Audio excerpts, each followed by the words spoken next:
KBS에서는 지난주 제주도개발특별법 30년의 역사를 조명한 보도 특집과 기획 뉴스를 전해드렸죠.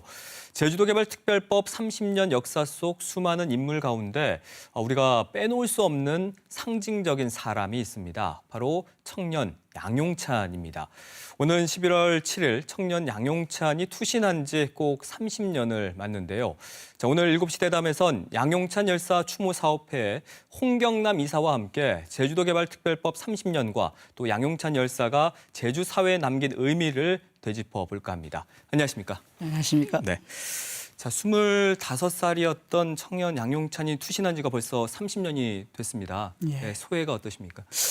예, 30년 전에 그 열사가 반대한 제주도개발특별법은 현재 국제자유도시특별법으로 그 모습을 바꿨지만 30년 전에 열사와 제주도민이 제주도개발특별법을 반대하면서 지키고자 했던 제주가 많이 훼손되어 있습니다.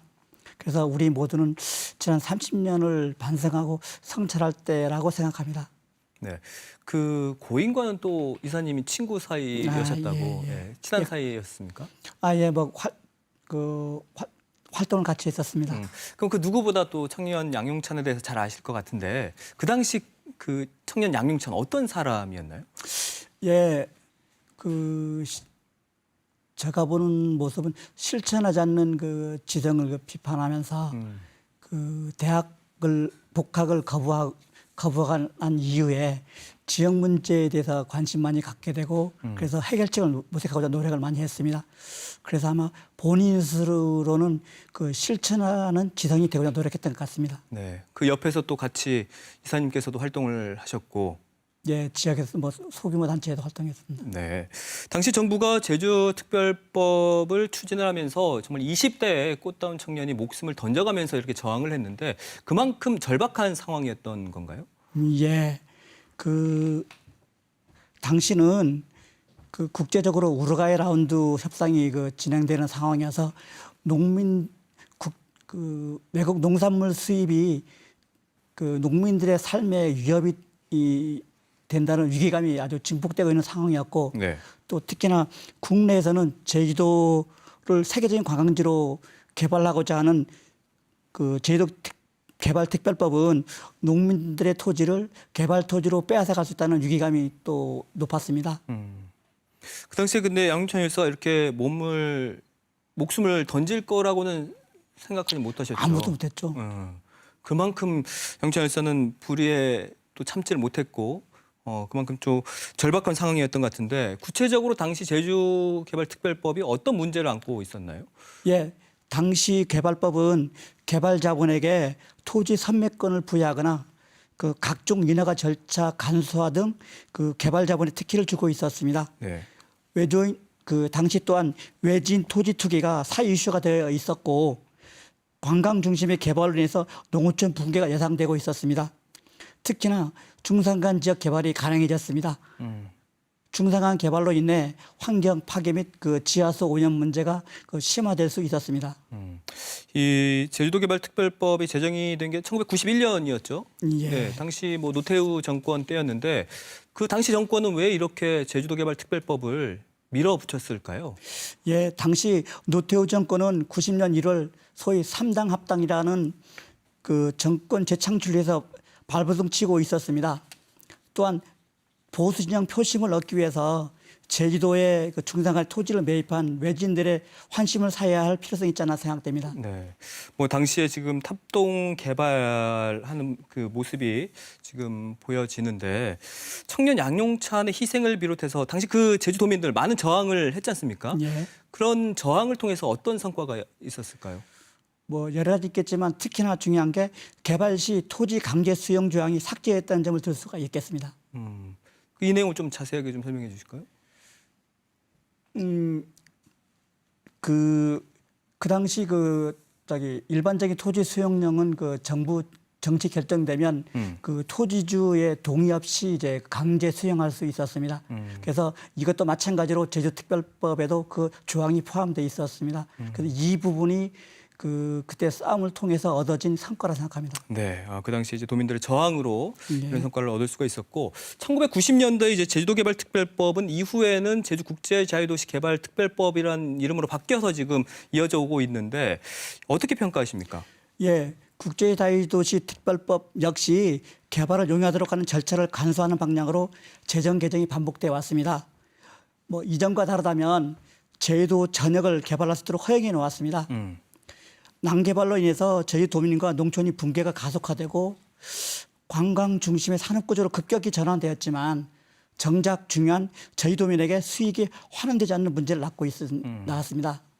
그럼 뭐 예래단지라든지 뭐 헬스케어 타운이라든지 뭐 영어도시 이런 개발을 보면서 또 상당히 마음이 아프시겠고요. 또 예, 네, 생각도 뭐 많으시겠어요. 그 일부는 뭐 저희 그 지역이기도 하고 그래서 또 주변 지역이어서 뭐 가까운 분도 뭐 거기다 많이 이제 그 뭐 문제 갖고 고민하고 싸웠던 분들이 많이 있어서 뭐 많이 지켜보고 있습니다.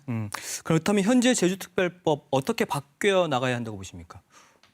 예, 뭐 추상적으로 말씀드리면 도민들의 삶에 그 긍정적인 역할을 미칠 수 있는 방향으로 전면 개정돼야 할 것입니다. 또한 정책 결정에 도민들이 참여할 수 있는 실질적인 참여 제도가 확충돼야 할 것으로 생각합니다. 지금 도민들의 참여가 좀 할 수 있는 부분이 좀 없는 게 아쉽죠. 예. 뭐 더 하고 싶은 말씀 있으신가요? 지금 이 부분에 있어서? 뭐 이제 특별한 말씀은 없고요. 그 이제 어떠한 우리가 그 법 개정 속에서 지금 이제 그 도민들이 이제 그 이익이 도민에게 들어갈 수 있는 방향으로 좀 개정이 이제 이루어졌으면 좋겠다는 생각이 갖고 있습니다. 네, 제가 이 질문은 꼭 드리고 싶은데 청년 양용찬이 정말 목숨까지 던지면서 저항을 했고 목숨까지 던지면서 이렇게 지키고자 했던 제주가 분명 있었을 텐데 지금 만약에 살아있다면 지금의 제주를 봤었을 때 어떤 심정일까요? 예, 열사는 그 뭐 돌아가시면서 이제 저희도 남겼지만 그 제주다운 제주, 삶이 터진 제주를 원했습니다. 그래서 지금의 제주는 제주다는 모습을 많이 잃고 있고 도민의 삶이 터전이 위협받고 있습니다. 그래서 아마 열사가 원했던 제주는 분명히 아니기 때문에 고통스러워하지 않을까 생각됩니다. 지금의 모습을 봤으면 더 실망을 했을 테고, 예. 뭐 많이 고통스러워하겠죠. 양용찬 열사 서거 30주년을 맞아서 지금 30주년 공동행사위원회가 출범을 했다고 하던데 혹시 이 단체가 어떤 건가요? 예, 저희들은 그 열사가 돌아가시는 이후 그 이제 양용찬 열사 추모사업회라는 조직을 꾸려서 이제 쭉 매년 그 추모제를 운영하고 있습니다. 특히나 네. 올해는 그 30주기를 맞이해서 그 공동행사위원회 제주 지역의 여러 사회단체와 이제 공동으로 사회단체 30주년 공동행사위원회를 발족했고요. 네. 거기에서는 그 양열사의 명예졸업장 수여, 제주대학교 교내 기념물 설치, 그다음에 추모제, 그다음 전태일 열사 연극 등 양열사 및 많은 열사분들의 정신을 공유하고 이야기하는 행사를 준비하고 있습니다. 당시 양용찬 열사가 학업을 다 마치지 못해서 예. 졸업장이 없었는데 이번에 그렇게 명예 졸업장을 받게 되는군요. 예. 그러니까 뭐 그 수요를 위해서 노력하고 있습니다. 어떤 식으로 수여를 하시나요? 뭐 일단은 그 제주대학교 이제 에서 결정하는 결정 사항이라서 그쪽에다 이제 협조를 요청하고 협정을 요청하고 있습니다. 아, 그럼 유족이 대신 이제 명예 졸업장을 예. 받는 건가요? 그렇죠. 그럼 마지막으로 오늘 이 자리에 나오셨는데 뭐 끝으로 하고 싶은 말씀 있으실까요? 예, 그 열사께서는 그 도민들이 지역 문제에 관심 갖고 참여하는 것을 이제 원했습니다. 그래서 그 특별법 그 제정 그 반대 싸움에도 그렇게 도민들과 이제 많은 참여가 이제 요구했고 결적으로 참여가 이루어졌고 그래서 특히나 이제 그 제주도는 이제 미래 현안 문제들이 많이 누적되어 있습니다. 그래서 제주도민들이 관심 갖고 이제 참여해 주셨으면 고맙겠습니다. 네, 청년 양용찬이 지키고자 했던 제주의 모습이 분명 있었을 텐데 지금의 그 모습은 양용찬 열사가 원하던 모습이 아니었기 때문에 참 그게 안타깝고 슬프기만 합니다. 오늘 말씀 여기까지 나누겠습니다. 고맙습니다. 예, 감사합니다. 네.